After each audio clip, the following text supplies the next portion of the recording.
সাধারণত বাইকের engine overhauling করতে হয় কখন, কোন সময় এবং কি সমস্যা হলে বুঝবেন যে বাইকের ইঞ্জিন ওভারহোলিং করতে হবে। তো একটা বাইকের সাধারণত 80 থেকে 1 লাখ বা 1,20,000-এর মধ্যে বাইকের ইঞ্জিন ওভারহোলিং করতে হয়। আর এই ইঞ্জিন ওভারহোলিংয়ের পিছনে কয়েকটা কারণ আছে। যখন দেখবেন আপনার বাইকের সাইলেন্সারতে সাদা ধোঁয়া মারছে, বাইকের ইঞ্জিন অয়েল 1000 উঠাইছেন 800 গ্রাম, তা বাদেও দেখা যাচ্ছে যে 800, 600, 400 গ্রাম এরকম বের হচ্ছে, ওই সময় কিন্তু বাইকের ইঞ্জিন ওভারহোলিং করতে হবে। তো এই বাইকের কিন্তু আজকে আমি ইঞ্জিন ওভারহোলিং করে দিচ্ছি, আর ইঞ্জিন ওভারহোলিংয়ে কী কাজ করছি সম্পূর্ণ থাকছে আপনাদের মাঝে। তো এটা মূলত 4 ভাল্বের বাইক, সেহেতু আমি ভাল্বগুলো লাগাই নিয়েছি। আর ভাল্ব লাগানোর পর দেখতে পাচ্ছেন আমি রোকারের পিনগুলো কিন্তু পড়ে গেছিলো, সেহেতু আমি অন্য একটা রোকার থেকে পিনগুলো সাজাই দিব। তো দেখতে পাচ্ছেন আমি কিন্তু পিনগুলো সাজাই দিলাম, দেওয়ার পর রোকারটা সেটিং করে দিব। তার আগে কিন্তু আমি ক্যাম্পের যে ক্যাম্পটা থাকে ক্যাম্পটা সেটিং করে নিচ্ছে এবং লকটা লাগাই নিচ্ছি। তো বাইকের এভাবে ইঞ্জিন ওভারহোলিং করবেন। আজকের যে ভিডিওতে দেখছেন এই পর্যায়ে যদি আপনারা ইঞ্জিন ওভারহোলিং করতে পারেন তো ওই বাইকের ভালো একটা পারফরমেন্স পাবেন। তো দেখতে পাচ্ছেন আমি কিন্তু বাইকের রোকারগুলো লাগাই নিব। তো দেখতে পাচ্ছেন আমি রোকারগুলো কীভাবে লাগাচ্ছি, প্রত্যেকটা জিনিস কিন্তু আপনাদের মাঝে তুলে ধরছি। তো আমার দর্শক ভাইরা যারা আমার ভিডিওগুলো দেখেন লাইক, কমেন্ট এবং শেয়ার করবেন এবং ভিডিওটা শেষ পর্যন্ত দেখবেন। তো আমি রোকারগুলো লাগাই নিচ্ছি। তো দেখতে পাচ্ছেন রোকারগুলো লাগাতে হবে কিন্তু খুব আস্তে আস্তে। তো রোকারগুলো পাড়াপাড়ি করে লাগাইলে দেখা যাবে যে পিনগুলো থাকে, পিনগুলো পড়ে যাবে। তো এগুলোতে গর্জন পিন থাকে, আর পিনের দেখতে পান যে পিনগুলো কিন্তু ঝরে ঝরে পড়ে যায়। যদি তা হচ্ছে দেখা যাচ্ছে ব্যাকা হয়ে ঢুকলে কিংবা টাইটভাবে ঢুকাতে গেলে কিন্তু পিনগুলো বাড়াই যাবে। তো এগুলো খুব সুন্দরভাবে ঢুকাতে হবে। তো আমি ঢুকাই নিলাম। নেওয়ার পর তো দেখতে পাচ্ছেন বাইকের ফুল ভিডিও থাকছে কিন্তু ইঞ্জিন ওভারহোলিংয়ের। তো ভিডিওগুলো দেখবেন এবং বাইক কেয়ারের সাথে থাকবেন। আরও নিত্য নতুন সুন্দর সুন্দর জিনিস জানার জন্য বাইক কেয়ারের সাথে থাকুন। তো দেখতে পাচ্ছেন আমি কিন্তু রোকারটা সেটিং করে নিয়েছি। নেওয়ার পরে অনেকে এখানে আসে যে বলে যে ভাই বাইকের লেদে কাজ করাই দিলে দেখা যাচ্ছে যে বোরিং করে দিলে ভালো চলে। ভাই সিলিন্ডার বোরিং করলে খুব ভালো চলবে না। যারা টেকনিশিয়ান ভাই আছেন তারা জানেন অবশ্যই সিলিন্ডার বোরিং করলে কিন্তু ভালো চলে না। বাইকের ইঞ্জিন ওভারহোলিং করতে গেলে কিন্তু বাইকের সিলিন্ডার ব্লক পরিবর্তন করতে হবে। তো দেখতে পাচ্ছেন আমি সিলিন্ডার ব্লক থেকে নিউ একটা পিস্টন বের করে নিলাম। আর এই পিস্টনটা বের করার পরে কিন্তু আমি এখন পিস্টনটা সুন্দরভাবে লাগাই দেবো পিস্টনের পিন। এরপরে কিন্তু বাইকের সিলিন্ডারটা সেট করব। তার আগে বলে নিচ্ছি একটা কথা, তো যাদের বাইকের ইঞ্জিনের সমস্যা হচ্ছে তারা হচ্ছে সম্পূর্ণটা ইঞ্জিন যখন করা লাগবে বা ইঞ্জিন করার সময় হবে তখন অবশ্যই বাইকের সিলিন্ডার ব্লকটা পরিবর্তন করে নেবেন। নতুন একটা পিস্টন দিয়ে কখনোই সিলিন্ডার বোরিং করে নেবেন না, তা অ্যাকুরেট মাপ কখনোই হবে না। বাইকটা ঘন ঘন বন্ধ হবে, ইঞ্জিন গরম হবে, বিভিন্ন রকম সমস্যা ফেস করবেন, বাইকের মাইলেজ কম পাবেন, তাছাড়াও অনেক সমস্যা আছে যেগুলো ফেস করবেন। সেহেতু দেখতে পাচ্ছেন আমি পিস্টনটা সেটিং করে নিচ্ছি। আর পিস্টনটা সেট করার পরে কিন্তু বাইকের আমি সিলিন্ডারটা সেট করে দিব।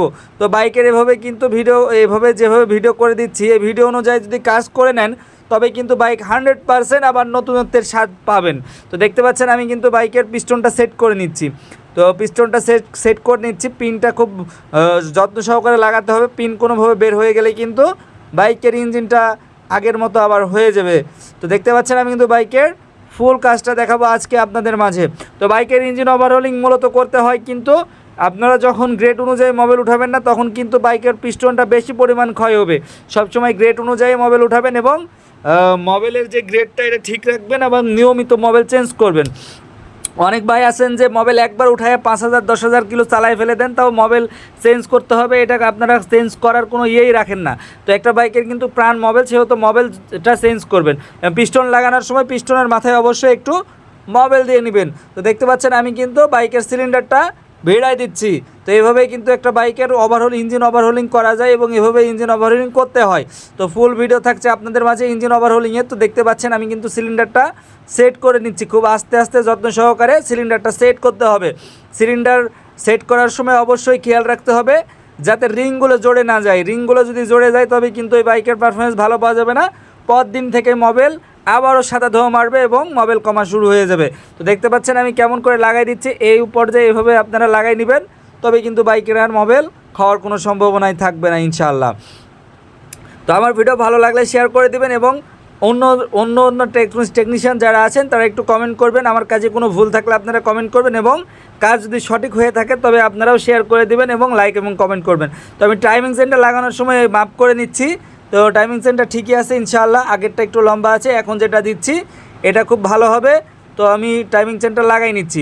তো এই বাইকটা কী বাইক অনেকেই আমাকে প্রশ্ন করতে পারেন। এই বাইকটা হচ্ছে পালসার 35 4 ভাল্ব এটাতে দেওয়া আছে। তো দেখতে পাচ্ছেন আমি কিন্তু বাইকের টাইমিং চেনটা সেট করে নিলাম এবং চেন গাইডগুলো অবশ্যই নতুন দিতে হবে। যখন আপনারা বাইকের ইঞ্জিন ওভারহোলিং করবেন চেন গাইড পুরাতনটা দিবেন না, নতুন চেন গাইড দিবেন। নতুন চেন গাইড দিবেন। আর যেগুলো পার্টস চেঞ্জ করবেন সেগুলোর মধ্যে দেখা যাচ্ছে timing chain, valve oil seal, gas কিটগুলো পরিবর্তন করে দিবেন, হেড সিলিন্ডার ব্লক দিবেন, ক্লাস অ্যাসেম্বলি দিবেন। এই পার্টসগুলো অবশ্যই পরিবর্তন করে নতুন পার্টস দিবেন এবং ক্যাম্পের যদি সমস্যা থাকে, রোকারের সমস্যা থাকে সেগুলো পরিবর্তন করে দিবেন। তো দেখতে পাচ্ছেন আমি কিন্তু বাইকটার ইঞ্জিনটা সেট করে দিচ্ছি। তো এখন আমি কিন্তু হেড লাগাই দিচ্ছি আর হেড লাগানোর পরে ক্লাস সাইডটা লাগানো দেখাবো। তো ভুল একদম ইঞ্জিনের শুরু থেকে শেষ পর্যন্ত এই ভিডিওটা দেখলে কিন্তু আপনারা মোটামুটি বুঝতে পারবেন একটা বাইকের ইঞ্জিন ওভারহোলিং কেমন করে করতে হয় এবং কিভাবে করলে ইঞ্জিনটা ভালো চলবে। তো দেখতে পাচ্ছেন আমি কিন্তু লাগাই দিচ্ছি, ক্যাম্প লাগাবো, এরপরে কিন্তু বাইকের ক্লাস সাইডে আমি চলে যাব। তো দেখতে পাচ্ছেন এভাবে কিন্তু টাইমিং চেন লাগাতে হয় এবং টাইমিং চেনটা এভাবে কিন্তু সেট করে নিতে হয় এবং হেডটা এভাবে সেট করলে ইনশাল্লাহ ভালো চলবে। এই বাইকটা মূলত আমি যখন খুলি তখন দেখেছিলাম যে বুশগুলো দেওয়া ছিল না, এই জন্য বাইকটার পারফরমেন্স আরও বেশি খারাপ হয়েছিল। তো এক ভাই কোন টেকনিশিয়ানকে দিয়েছে আমি জানি না, তো সেই টেকনিশিয়ানটা বুশগুলো ছাড়াই ইঞ্জিন ওভারহোলিং করে দিয়েছে। তো বুশগুলো না দিলে কিন্তু ইঞ্জিনের পারফরমেন্সটা ভালো পাওয়া যাবে না, নড়াচড়া করবে, ইঞ্জিনটা মজবুতভাবে সেট ফিটিং হবে না। সেহেতু আমি বুশগুলো কিন্তু বানাই দিয়েছি এবং এই বাইকটা যেভাবে কাজ করে দিচ্ছি ইনশাল্লাহ নতুন ইঞ্জিনের মতো এই বাইকটা আবারও ভালো পারফরমেন্স নিয়ে চালাতে পারবে। তো এই ভাইয়ের কত খরচ হলো এটা অনেকেই বলবে। তো এই বাইকের অনেক খরচ হয়েছে, কারণ এই বাইকটা শুরু থেকে শেষ পর্যন্ত চেন সেট থেকে, রেসার সেট থেকে শুরু করে, ব্রেক শু থেকে শুরু করে সম্পূর্ণ মাস্টার সার্ভিস করাইছে। আর মাস্টার সার্ভিসের মধ্যে ইঞ্জিন ওভারহোলিং আমরা করে দিয়েছি। তো দেখতে পাচ্ছেন আমি কিন্তু বাইকের চেন গাইডের নাটটা লাগাই নিলাম। নেওয়ার পরে দেখতে পাচ্ছেন এখানে একটা বুশ আছে, এই বুশটা অবশ্যই ছাড়া ফেলবেন না কেউ, বুশটা আমি দিয়ে নিলাম। নেওয়ার পরে এখন আমি বাইকের চলে আসবো মূলত বাইকের শ্যাফটটা চেক করে নিলাম, শ্যাফটটাও ঠিক আছে মোটামুটি। এখন আমি ক্লাস সাইডটা ওকে করে দিব। তো ক্লাস সাইডটা লাগানোর সময় ডিসটা আমি ফিটিং করে নিচ্ছি। ডিস ফিটিং করার সময় নিচের যে প্লাস্টিকের মোবিল পাম্পের যে পিনিয়মটা আছে এটা অবশ্যই সঠিকভাবে লাগাবেন, তাছাড়া পিনিয়মটা কিন্তু ভেঙে যাবে। আর এই পিনিয়মের সাথে পিনিয়ম যদি মিলে না থাকে তবে কিন্তু বাইকের মোবিল উপরে উঠতে পারবে না, এতে করে ইঞ্জিনের সমস্যা হবে। সেহেতু মোবিল পাম্পটা সবসময় পরীক্ষা করে নেবেন। আর মোবিল পাম্পের অনেক গুরুত্ব আছে, যখন নতুন বাইকের ইঞ্জিন ওভারহোলিং করবেন তখন মূলত মোবিল পাম্পটা অবশ্যই চেক করে নেবেন। তো দেখতে পাচ্ছেন এখন কিন্তু আমি ক্লাস সাইডের কাজটা করে দিব। তো আমি একটা নিউ ক্লাস অ্যাসেম্বলি নিয়ে নিলাম। তো দেখতে পাচ্ছেন আপনাদের মাঝে আমি শো করছি নিউ একটা ক্লাস অ্যাসেম্বলি। আমি শুধু ক্লাস প্লেট কখনোই পরিবর্তন করি না, ক্লাস প্লেটের পরিবর্তন সমস্যা হলে ক্লাস অ্যাসেম্বলিটাই পরিবর্তন করে দিই। তা আমিও বলবো আপনাদের, অনেক টেকনিশিয়ান যদি আপনাদের মত দেয় ক্লাস প্লেট চেঞ্জ করার জন্য, কখনোই চেঞ্জ করবেন না, ক্লাস অ্যাসেম্বলি সবসময় পরিবর্তন করার চেষ্টা করবেন। তো আমি ক্লাস অ্যাসেম্বলিটা ফিটিং করে দিচ্ছি। এই ক্লাস অ্যাসেম্বলি ফিটিং করার পরে আমি নাটটা টাইট দিয়ে দেবো ইনশাল্লাহ। তো এইভাবে কিন্তু একটা বাইকের ক্লাস অ্যাসেম্বলি ফিটিং করা যায়। এই ভিডিওটা দেখলে আপনারা বুঝতে পারবেন। 4টা নাট লুজ করে নেবেন, নেওয়ার পরে একটা গিয়ার দিবেন, দেওয়ার পরে হালকা করে ক্লাসে হালকা করে ছোট ধীরে ধীরে বাড়ি দিবেন, তাহলে ক্লাসটা ভিতরে চলে যাবে ইনশাল্লাহ। এভাবে ক্লাস অ্যাসেম্বলি ফিটিং হয়ে যাবে। তো ক্লাস অ্যাসেম্বলিটা আমি ফিটিং করা মোটামুটি হয়ে গেছে। ক্লাস অ্যাসেম্বলিটা এভাবে ফিটিং করে নেবেন আমি যেভাবে দেখালাম। তো এই ভিডিওতে দেখতে পাবেন ইঞ্জিনের যত কাজ আছে ইনশাল্লাহ প্রত্যেকটা কাজ আপনাদের সঠিক এবং সুন্দরভাবে শেখা সম্ভব। তো দেখতে পাচ্ছেন আমি বাইকের কীভাবে কিন্তু ক্লাস অ্যাসেম্বলিগুলো ফিটিং হয়ে গেছে, নাটগুলো টাইট দিয়ে দিচ্ছি। দেওয়ার পর মেন নাটটা টাইট দিব। এই মেন নাট টাইট দেওয়ার পরে এই বাইকটার আমি সাউন্ডটা শোনাই দিব ইনশাল্লাহ। পরবর্তী ভিডিওতে এই বাইকের সাউন্ড কেমন হয়েছিল সেটা আপনাদের দেখাবো, চালানোর পারফরমেন্স এবং কাস্টমারের কেমন ধারণা ছিল, বাইকটা চালানোর পর কাস্টমারের কেমন লেগেছে এগুলো কিন্তু সব জানিয়ে দিব। তো ক্লাস অ্যাসেম্বলিটা ইনশাল্লাহ ফিটিং করে দিয়েছি। এরপর আমি টর্ক রেঞ্জ দিয়ে ক্লাস অ্যাসেম্বলি নাটটা টাইট দিয়ে দিব। তো বাইকের যখন কাজ করবেন তখন স্পেশাল টুলস এবং সব সময় ভালোভাবে কাজ করার চেষ্টা করবেন। অনেক ভাই আছেন যে ক্লাসের এই নাটটা বাড়ি দিয়ে খোলার জন্য অনেক সময় দেখা যায় নাটটা নষ্ট করে দেন, শ্যাফটটা বাঁকা হয়ে যায়, পরবর্তীতে বাইকের সাউন্ডটা খারাপ হয়ে যায়। তবে আপনারা কখনো এই ভুলগুলো করবেন না, সবসময় স্পেশাল টুলস দিয়ে কাজ করার চেষ্টা করবেন এবং সম্পূর্ণ কাজ জেনুইন এবং সঠিকভাবে করবেন। কোম্পানি স্পেশাল টুলস ব্যবহার নিয়ম তো শিখাই দিয়েছে এবং দিয়ে দিয়েছে, সেহেতু স্পেশাল টুলসের খুব কম দাম। এগুলো যদি আপনাদের কাছে না থাকে ক্রয় করতে পারবেন ইনশাল্লাহ, আমি সহযোগিতা করব। তো স্পেশাল টুলস দিয়ে কাজ করবেন এবং বাইকের মূলত যে কাজগুলো না করলেই না, এই কাজগুলো স্পেশাল টুলস দিয়ে করতে হবে। যেমন ক্লাসের নাট খোলা, পিনিয়ম যেগুলো, ক্লাস হোল্ডার ট্রাফিক অ্যাডজাস্টার, এগুলো কিন্তু খুব প্রয়োজনীয় টুলস। এই টুলসগুলো অবশ্যই লাগে এবং এই টুলসগুলো থাকা খুবই জরুরি।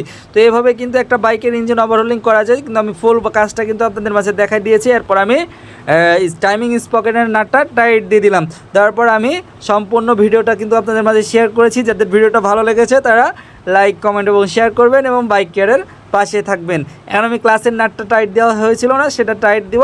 এবার দেখতে পাচ্ছেন আমি টর্ক রেঞ্জ দিয়ে নাটটা টাইট দিয়ে দিচ্ছি এবং টাইট হয়ে গেছে ইনশাল্লাহ। এভাবে কিন্তু একটা বাইকের ফুল ইঞ্জিন ওভারহোলিং করা যায়। যারা আমার শাহজালালের বাইক কেয়ারের পাশে ছিলেন তাদেরকে আন্তরিকভাবে অনেক অনেক অনেক অনেক শুভেচ্ছা, সালামু আলাইকুম। পরবর্তী ভিডিও দেখার জন্য আমন্ত্রণ রইল বাইক কেয়ারে।